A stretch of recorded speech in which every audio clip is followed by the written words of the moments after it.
En terminale, mes amis et moi, nous nous sommes lancés dans l'exploration urbaine.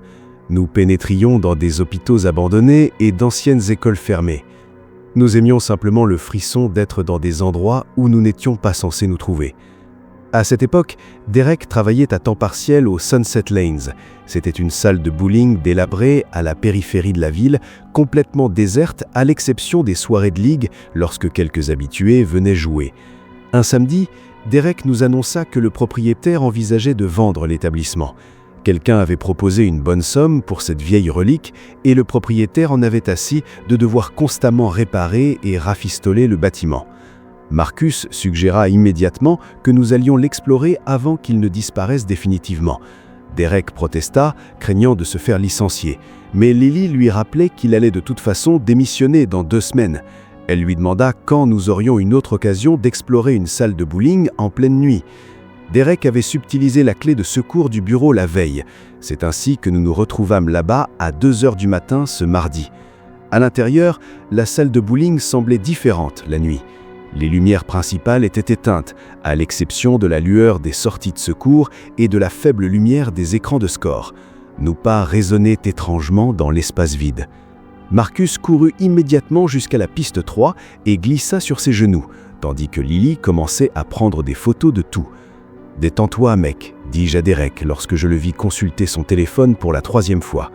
Nous nous amusâmes pendant une 20aine de minutes, lançâmes quelques boules et explorâmes le snack bar. Soudain, Lily nous appela depuis le couloir arrière. Elle venait de repérer une porte étrange. Nous suivîmes sa voie, dépassâmes les toilettes et empruntâmes un couloir étroit qui menait à une zone de stockage. La porte était métallique et peinte du même beige hideux que les murs. Un panneau indiquait « Maintenance, personnel autorisé ». Marcus donna un coup de pied dans la porte et l'ouvrit. La pièce derrière était remplie de vieux équipements, de machines à remettre les quilles cassées et de piles de chaussures usées. Nous passâmes les 5 minutes suivantes à explorer la pièce. C'était une banale salle de maintenance remplie de cartons qui semblaient sans intérêt. Marcus en frappa un du pied. Soudain, un énorme bruit sourd résonna sous nos pieds. Nous nous figeâmes tous. Je demandai à Derek s'il savait s'il y avait un sous-sol. Derek secoua la tête. Avant que nous ayons le temps de comprendre, un autre bruit sourd nous fit sursauter. Cette fois, il semblait plus proche. Marcus commença à déplacer les cartons, soudain concentrés. Derrière une pile de vieilles feuilles de score, il trouva une poignée encastrée dans le sol. Elle était partiellement cachée sous un tapis en caoutchouc couvert de saleté. Nous restâmes bouche bée. Il y avait bien un sous-sol. Derek recula vers la porte en disant que nous devions partir. Mais Marcus tirait déjà sur la trappe pour l'ouvrir. Nous retâmes notre souffle tandis que le métal grinçait contre le métal et qu'un courant d'air froid remontait, transportant avec lui une odeur aigre. L'échelle qui descendait disparaissait dans l'obscurité. Marcus annonça qu'il allait descendre. Je lui dis que c'était une mauvaise idée. Il m'ignora et commença déjà à descendre. Lily le suivit. Je regardais Derek qui était pâle et secouait la tête. Puis je sortis mon téléphone et allumai la lampe torche. Le sous-sol était plus grand que je ne l'avais imaginé. Le plafond était bas, le sol en béton et des étagères métalliques couvraient les murs. Tout était couvert d'une épaisse couche de poussière, comme si personne n'était descendu ici depuis des décennies. Des cartons étaient empilés partout. La plupart étaient endommagés par l'eau et tombaient en morceaux. Lily demanda pourquoi ils auraient caché un endroit pareil. Nous obtîmes la réponse sous la forme d'un grognement rauque et lent provenant des profondeurs du sous-sol. Ma lampe balaya la pièce et éclaira une porte tout au fond. Elle était légèrement ouverte. Les grognements venaient de derrière la porte. Marcus se dirigea vers la porte. « Mec, on doit partir maintenant », dis-je en lui attrapant le bras. Mais il se dégagea. Il dit qu'il y avait peut-être quelqu'un là-dessous qui avait besoin d'aide, puis poussa la porte. La lumière de mon téléphone éclaira le coin de la pièce, et je vis l'homme, ou ce qu'il en restait. Il était accroupi dans un coin, nu à l'exception de lambeaux de tissu sales attachés autour de sa taille. Ses cheveux étaient longs et emmêlés. Sa peau était couverte de plaies et de saleté. Il se balançait d'avant en arrière en marmonnant quelque chose. Lorsque ma lumière éclaira son visage, ses mouvements s'arrêtèrent net. Il nous fixa avec des yeux anormalement grands et blancs, comme s'il avait passé tellement de temps dans l'obscurité qu'il ne pouvait plus supporter la lumière. En quelques secondes, il se précipita vers nous à quatre pattes, se déplaçant plus vite que tout ce que j'avais jamais vu. Le son qu'il faisait n'était pas humain. Lily hurla. Marcus la poussa vers l'échelle. Je partis en courant derrière eux. Je pouvais l'entendre venir. J'entendais ses ongles racler le béton. Derek était déjà sur l'échelle et remontait en catastrophe. Lily passa ensuite, puis Marcus. J'étais le dernier. Alors que j'attrapais le premier barreau, ses doigts glacés se refermèrent contre ma cheville. Il était d'une force impossible. Je donnais des coups de pied vers l'arrière sans viser. L'un d'eux dut atteindre son crâne. Sa prise se relâcha et je me hissai hors du sous-sol. Nous refermâmes violemment la trappe.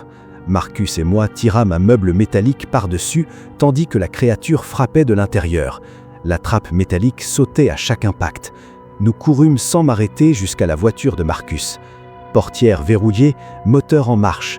Personne ne parla pendant le trajet du retour. Derek pleurait silencieusement. Lily ne cessait de s'essuyer les mains sur ses jeans comme si elle essayait d'enlever quelque chose. Le lendemain matin, j'appelais anonymement la police pour signaler que j'avais entendu des cris provenant de la salle de bowling. Ils enquêtèrent, mais ne trouvèrent rien. Le propriétaire affirma qu'il n'y avait pas de sous-sol, et lorsqu'ils en vérifièrent, la trappe n'existait plus.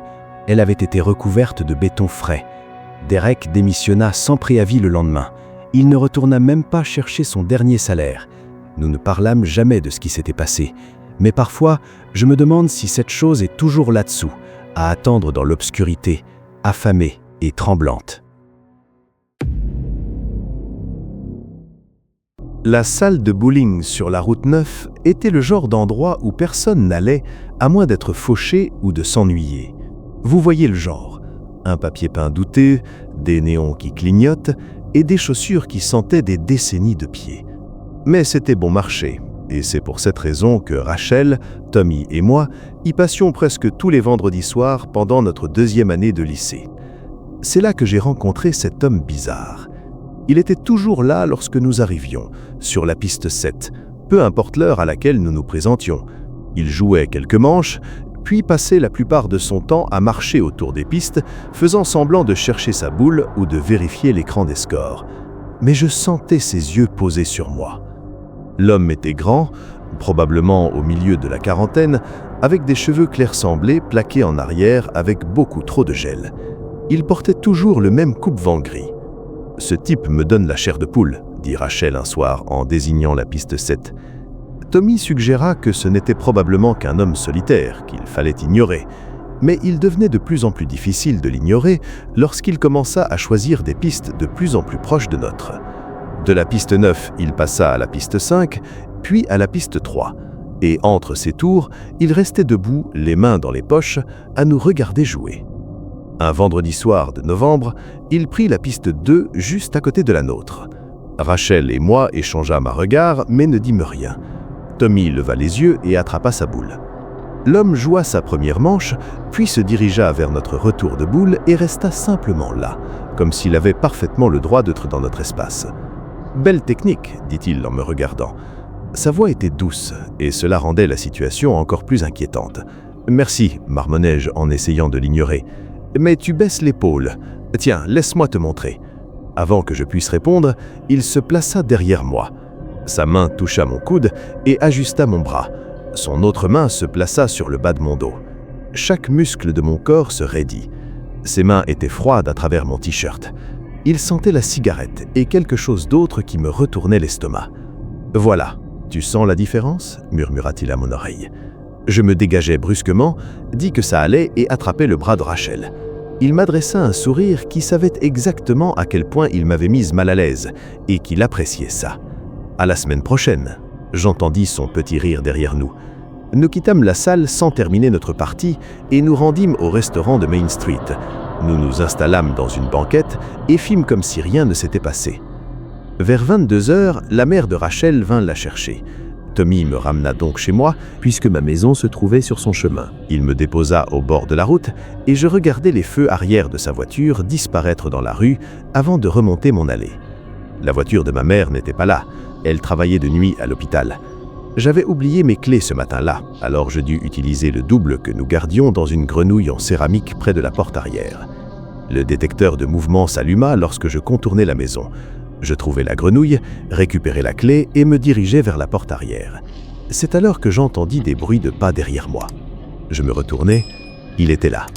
Toujours vêtu de son coupe-vent gris, ses cheveux plaqués en arrière éclairés par la lumière du porche. Il était à environ 3 mètres de moi, puis 2, puis moins d'1 mètre. Je poussai un cri et me précipitai vers la porte, introduisant la clé dans la serrure. Mes mains tremblaient tellement que j'arrivais à peine à la tourner. il m'atteignit au moment où la serrure claqua. Sa main grippa mon épaule. Ses doigts s'enfoncèrent assez fort pour laisser des marques, tandis que je projetais mon poids contre la porte. Elle s'ouvrit. Je trébuchai à l'intérieur et tentai de la refermer, mais il glissa son pied dans l'ouverture. « Attends !» haleta-t-il. « Je veux juste parler !» Je hurlai encore plus fort et contractai mon pied. Il recula une seconde et je claquai la porte avant de tourner le verrou et de reculer. Il se mit à frapper contre la porte. « Maya, je te jure que je veux juste être ton ami. » Comment connaissait-il mon nom ? Je courus dans la cuisine, attrapai le plus grand couteau du bloc et sortis mon téléphone avec mes mains tremblantes avant d'appeler le 911. Les coups contre la porte s'arrêtèrent. Je restais debout dans la cuisine plongé dans le noir à écouter ses mouvements, un couteau dans une main et mon téléphone dans l'autre. La maison était silencieuse à l'exception de ma respiration saccadée. L'opératrice resta en ligne jusqu'à l'arrivée de la police 8 minutes plus tard. Les policiers fouillèrent le jardin, la rue et les propriétés voisines. Mais ils ne trouvèrent ni coupe-vent gris, ni homme aux cheveux plaqués en arrière, ni SUV parqué dans les environs. En revanche, ils trouvèrent de profondes empreintes dans la terre meuble sous la fenêtre de ma chambre, comme si quelqu'un était resté debout à cet endroit. Ils découvrirent également des rayures fraîches sur la moustiquaire de la fenêtre. Un des policiers prit ma déposition et photographia les empreintes ainsi que la moustiquaire dommagée. Il me demanda si je connaissais quelqu'un qui pourrait vouloir me faire du mal. Je leur racontais tout au sujet de la salle de bowling et de cet homme. Ils me dirent qu'ils allaient poursuivre l'enquête et vérifier les images de vidéosurveillance. 2 jours plus tard, ils me rappelèrent. Le propriétaire de la salle de bowling avait refusé de leur remettre les images, invoquant une politique de l'entreprise qui interdisait de répondre à ce genre de demande sans mandat. Et puisqu'aucun crime réel n'avait été commis dans son établissement, il refusait de coopérer. L'affaire resta sans suite. Nous ne retournâmes jamais dans cette salle de bowling. Mais 3 semaines plus tard, je le revis. Je rentrais de l'école à pied, en suivant mon itinéraire habituel sur Maple Street, lorsqu'un SUV gris passa lentement à côté de moi. La vitre du passager se baissa, il se pencha vers le centre du véhicule et m'adressa ce sourire. « Tu veux que je te ramène, Maya ?» Je me mis à courir sans regarder derrière moi et ne ralentis qu'en arrivant à la station-service au coin de la rue où il y avait toujours des gens, des caméras et des témoins. Le SUV ne me suivit pas, mais son rire insolent resta dans ma tête. Ma mère suggéra que nous demandions une ordonnance de restriction, mais pour cela, il fallait un nom et une adresse. Nous n'avions l'un ni l'autre. C'était il y a 4 ans. Je suis maintenant à l'université à 3 états plus loin. Je ne joue plus au bowling. Je ne supporte plus le bruit des quilles qui s'entrechoquent, l'odeur de la cire des pistes ou la vue de SUV gris. Cet homme m'a complètement gâché le bowling. Amanda et moi vivions ensemble depuis 6 mois lorsque c'est arrivé. La maison était ancienne, construite dans les années 40, mais le loyer était bon marché et le quartier calme. Nous l'aimions beaucoup. Ce vendredi soir de juillet, nous avions prévu d'aller au bowling. Amanda en parlait depuis toute la semaine. Elle voulait se détendre après une semaine de travail particulièrement éprouvante. Nous arrivâmes à la salle de bowling vers 20h, prîmes nos chaussures et choisîmes notre piste. Amanda s'amusait jusqu'à ce qu'il entre. Je n'avais jamais vu son visage changer de couleur aussi rapidement. Elle devint pâle comme un fantôme et tout son corps se raidit. « On devrait partir », dit-elle doucement. « Quoi ? On vient juste d'arriver. »« Tyler, s'il te plaît, je veux partir. » Je suivis son regard et le vis. Il était grand, musclé et avait déjà les yeux fixés sur notre piste avec une expression que je n'arrivais pas à comprendre. Amanda attrapa son sac et se dirigeait déjà vers la sortie. Sur le parking, elle finit par tout me raconter. Il s'agissait de Mike, son ancien compagnon, violent. L'ordonnance restrictive avait expiré 3 mois auparavant. Il était déjà venu 2 fois sur son lieu de travail, depuis.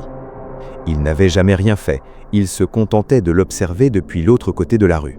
« Pourquoi tu ne m'en as pas parlé plus tôt ?» demandai-je. Elle ne répondit pas.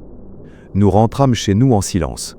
Je voyais qu'elle était bouleversée à la manière dont elle vérifiait constamment le rétroviseur, comme si elle s'attendait à voir son camion nous suivre. À la maison, j'ouvris une bouteille de vin et essayais de sauver notre soirée. Nous finîmes par jouer à une version miniature du bowling dans le salon. Après son 3e verre, Amanda recommença enfin à rire. Je pensais que nous avions laissé toute cette histoire derrière nous. Mais vers 23 heures, un bruit sourd provenant de l'étage nous fit sursauter. Je vérifiais les 2 chambres, la salle de bain et la pièce de rangement. Tout semblait normal, les fenêtres étaient fermées. « Ça doit être le chat errant », lançai-je à Amanda. Nous retournâmes nous coucher. Amanda s'endormit presque immédiatement, blottie contre moi. J'étais presque endormi lorsque j'entendis à nouveau le bruit sourd. Cette fois, il était plus lourd, et il venait du grenier. Je sortis doucement du lit pour ne pas la réveiller, attrapai mon téléphone sur la table de nuit et enfilai un t-shirt. Dans le couloir, je me plaçai sous la trappe d'accès au grenier et tendis l'oreille. Un grincement régulier continuait. Je tirai doucement sur l'échelle. Elle se déploya avec un léger grincement métallique. Je montai lentement, laissant la lampe de mon téléphone percer l'obscurité au-dessus de moi. Le grenier était chaud et poussiéreux. On pouvait voir l'isolation entre les poutres. Les cartons que nous avions entreposés lors de notre emménagement étaient empilés sur un côté. Au fond, près de la petite fenêtre circulaire, une chaise se balançait. Une chaise qui ne nous appartenait absolument pas. La lumière de mon téléphone l'éclaira. L'homme arrêta de se balancer. Il resta complètement immobile, le dos tourné vers moi. Il portait des vêtements sombres et une veste malgré la chaleur. Sa tête était inclinée selon un angle étrange. « Qui diable êtes-vous » Ma voix tremblait plus que je ne l'aurais voulu.